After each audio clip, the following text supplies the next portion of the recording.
পাঁশকুড়া শহর তৃণমূল কংগ্রেসের উদ্যোগে পাঁশকুড়া 11 নম্বর ওয়ার্ড বারাঙ্গা বাজারে একটি পথসভা অনুষ্ঠিত হয়। পাঁশকুড়া 205 পশ্চিম বিধানসভার প্রার্থীকে বিপুল ভোটে জয়লাভ করার জন্য ও তৃণমূল বিরোধী অশুভ শক্তিকে বিনাশ করার জন্য ডাক দেন শহর তৃণমূল কংগ্রেসের সভাপতি শেখ সমীর উদ্দিন। প্রেম করে যেই জন সেই জন সে পিছে ঈশ্বর। ঠাকুর শ্রী রামকৃষ্ণ পরমহংসদেব তিনি সনাতনের কথা বলেছেন, জীবে প্রেম যতই পথ তত পথ, তাই তো বলেছেন তো নাকি? বলেছেন তো। আর স্বামী বিবেকানন্দ কি বলেছেন?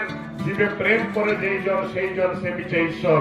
অর্থাৎ মানুষকে সেবা করা মানে শিব সেবা করা। ঠিক বলছি তো নাকি? ঠিক বলছি তো। অথচ স্বামী বিবেকানন্দ সনাতন বলছেন মানুষের সেবা করাই শিব সেবা। আর শুভেন্দু অধিকারী আর ট্যাটু অমিত শাহ নরেন্দ্র মোদী বলছেন মানুষকে ভুল করা মানে তাদের সনাতনী প্রতিষ্ঠা করা। তাহলে কোন সনাতনী মানব?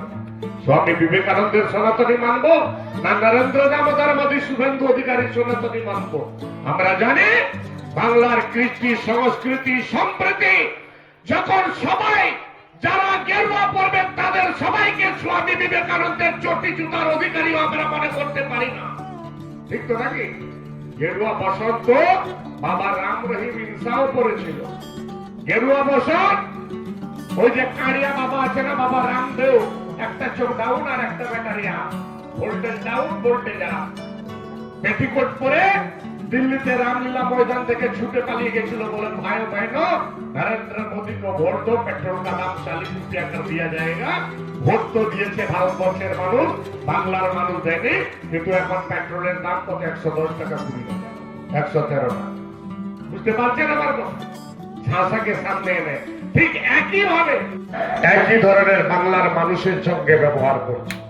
ঠিক বলছি না? বলবো আর দিচ্ছে না ভারতীয় জনতা পার্টি। আমি যদি বলে পালিয়ে যাই এখান থেকে, আমার অনেক মায়েরা আছে, আমি রোজা মাস বেশি টাইম দেব না, কারণ অনেকের বাড়িতে কাজ আছে। আমি আপনাদের কাছে কয়েকটা প্রশ্ন করব, ছেড়ে দিন বাংলার কথা, কিন্তু আপনারা একটা জিনিস মনে করুন, আজ থেকে 1.5 মাস আগে উড়িষ্যার বুকে বাঙালি, আদিবাসী এবং দলিত পরিবারের 100টা ঘর ভারতীয় জনতা পার্টি উড়িষ্যাতে পুড়িয়ে দিয়েছে। আর মুসলমানের নয়, লুঙ্গি বাহিনীর নয়, জিহাদিদের নয়, জুনেদের নয়, দলিত আদিবাসীদের 100টা ঘর পুড়িয়ে দিয়েছে। একটা বাচ্চা মেয়ে গলাকে কেটে ক্যানেলের পাড়ে ফেলে দিয়েছে। এটা আমার কথা না, ইউটিউব বের করে সার্চ করে নেবেন।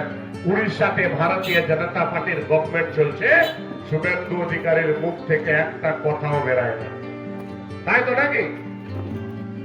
শুভেন্দু অধিকারীর মুখ থেকে একটা কথাও বেরোয় না।